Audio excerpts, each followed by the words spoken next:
Activité 5, modélisation. Alors, je l'avais dit en introduction, je le répète, la fonction exponentielle, on l'étudie encore beaucoup, puisque c'est une fonction qui intervient encore aujourd'hui pour modéliser beaucoup de phénomènes physiques, chimiques ou biologiques. C'est une fonction qu'on retrouve dans énormément de modèles. Modéliser, c'est essayer d'expliquer quelque chose qui se passe à l'aide de formules mathématiques. Et la fonction exponentielle est très présente. Alors ici, par exemple, on vous dit qu'on connaît la fonction de croissance qui donne approximativement la masse f de x en kilogrammes à l'âge de x années des éléphantes africaines. Son expression est f de x égale 3200 fois 1 à moins 0,65 exponentielle de moins 0,075x, le tout au cube, sur l'intervalle 0,80. Alors, cette fonction peut faire peur de prime abord, mais on va voir que finalement on s'en sort très bien. On l'appelle la fonction de von Bertalanffy. Donc c'est un biologiste et cette fonction a été créée en 1934. Il a essayé donc de modéliser, d'expliquer comment évoluait le poids des éléphantes africaines et il a montré que ce modèle permettait d'avoir une bonne estimation du poids des éléphantes d'Afrique. Alors justement, on vous demande d'essayer d'utiliser cette formule pour trouver la masse d'un nouveau-né, d'une éléphante de 4 ans et de 10 ans. Alors pour trouver la masse d'une éléphante qui vient de naître, il suffit de traduire cette information à l'aide de la fonction. Si elle vient de naître, c'est qu'elle a 0 ans. Et donc, sa masse va être donnée par f de 0. Il faut calculer f de 0, c'est-à-dire dans cette expression, remplacer x par 0. Donc, ça va faire f de 0 égale 3200 fois 1 moins 0,65 fois exponentielle de moins 0,075 fois 0 à la puissance 3. Pour trouver le résultat de ce calcul, on peut vérifier ensemble que vous parvenez à le taper sur votre calculatrice. Alors, sur votre calculatrice, vous mettez dans le menu courant, le menu du calcul, Run pour les Casio, la page qui s'ouvre pour les TI, Calcul ici pour la Numworks. Et donc, il faut taper toute la ligne de calcul. Donc 3200 fois, on ouvre des parenthèses et ce sera 1 moins 0,65 fois. Alors, exponentielle, vous l'avez sur votre clavier. Vous allez chercher votre touche avec un petit e et soit ça vous ouvre une parenthèse qu'il ne faudra pas oublier de fermer, soit vous êtes en puissance en l'air, il ne faudra pas oublier de redescendre. Donc exponentielle de moins, attention c'est un moins de nombre négatif, donc pour les Casio ou TI, c'est le petit moins qui est vers signe égal. Moins 0,075 fois donc le nombre qui nous intéresse, nous on cherche l'image de 0 pour l'instant, on ferme notre parenthèse. Ah, alors vous voyez, là j'ai fait une bêtise, j'ai oublié de redescendre, donc avec mon curseur j'avance pour dire à la calculatrice que je redescends de l'exponentielle, je ferme ma parenthèse et ça doit être au cube. Donc au cube, vous savez faire un cube avec vos calculatrices, soit vous avez une sorte d'accent circonflexe sur votre clavier, soit vous avez une touche qui met des puissances. Pour dire au cube, il faut faire accent circonflexe 3. Sinon, on a une touche puissance et on met 3. On appuie sur Entrée. Et si vous n'êtes pas trompé, vous devez trouver 137,2. C'est ce qu'on écrit ici. Il faut que vous vérifiez que vous êtes capable d'utiliser votre calculatrice pour calculer quelque chose qui fait intervenir une exponentielle. Je vous laisse calculer le poids, enfin la masse d'une éléphante de 4 ans et de 10 ans.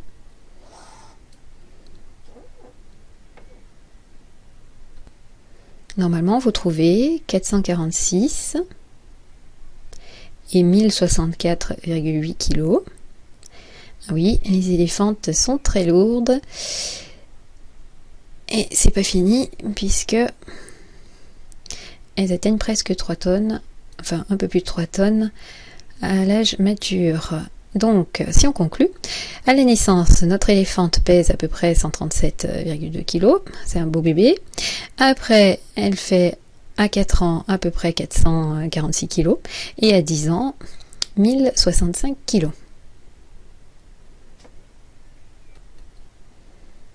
Allez, voici le moment algébrique qui est un peu plus pénible.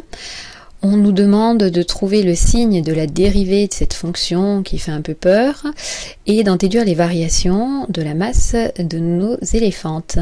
Alors, ici, la formule de la fonction f est assez complexe.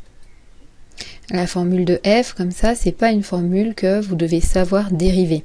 C'est trop compliqué pour vous.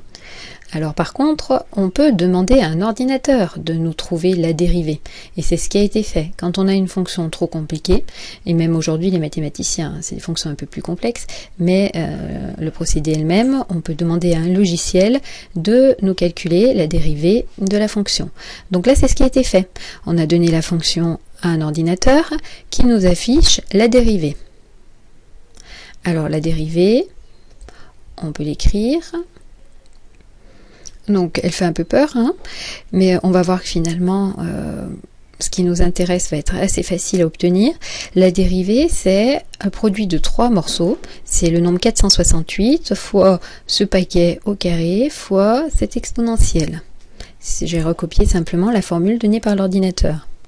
Et nous, on veut le signe de cette expression. On veut savoir quand est-ce que le résultat de ça fait quelque chose de positif, quand est-ce qu'il fait quelque chose de négatif.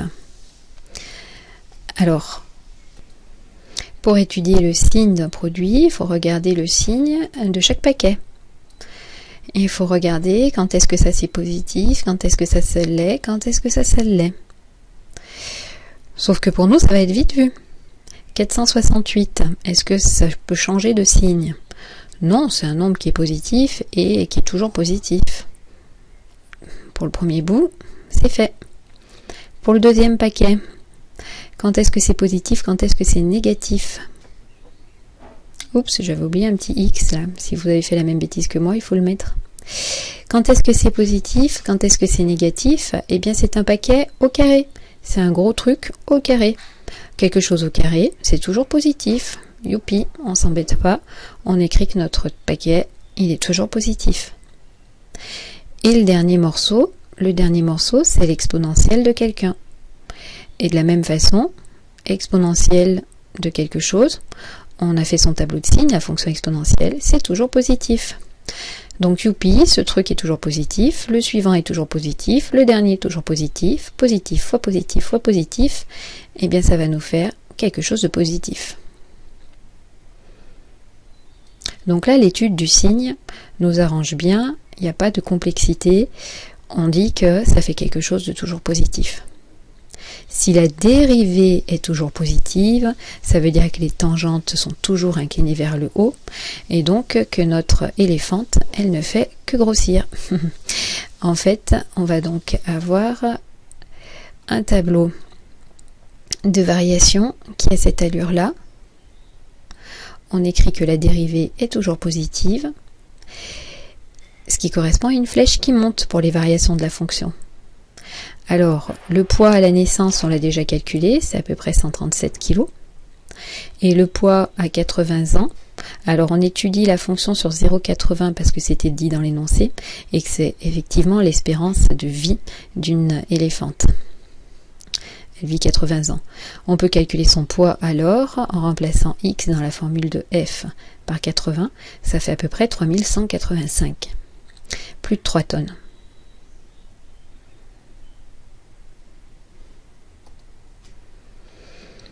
On nous dit d'en déduire la courbe de croissance d'une éléphante africaine. Alors, première étape, vous allez remplir le tableau de valeurs. Ensuite, deuxième étape, faire un nuage de points.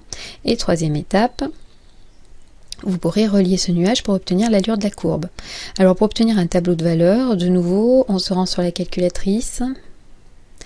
Sur vos calculatrices, vous revenez sur votre menu et vous vous mettez dans fonction cette fois-ci, là où il y a y égale, et vous entrez l'expression de la fonction. Avec 3200 fois, entre parenthèses, on a dit 1 moins 0,65 exponentielle de moins 0,075x.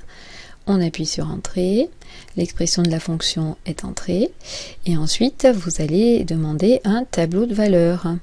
Alors vous allez dans le menu Table pour les Casio, vous allez sur la touche Table, et d'abord Table 7 pour les TI pour faire les réglages de votre tableau, puisqu'a priori il ne vous donne pas exactement ce qui est demandé dans l'activité. Nous on veut le poids tous les 10 ans, de 0 jusqu'à 80 ans. Donc dans réglage de l'intervalle, c'est Rang pour les Casio, table 7 pour les TI. On dit donc qu'on veut que ça commence à 0, que ça finisse à 80 et qu'on avance tous les 10 ans. Et ensuite, on peut recopier les masses de notre éléphante. Alors, si vous n'êtes pas trompé, voici les valeurs obtenues. Et ensuite, on essaie de placer de façon approximative les points dans le repère pour obtenir la courbe de la masse. Et voilà ce que ça doit donner.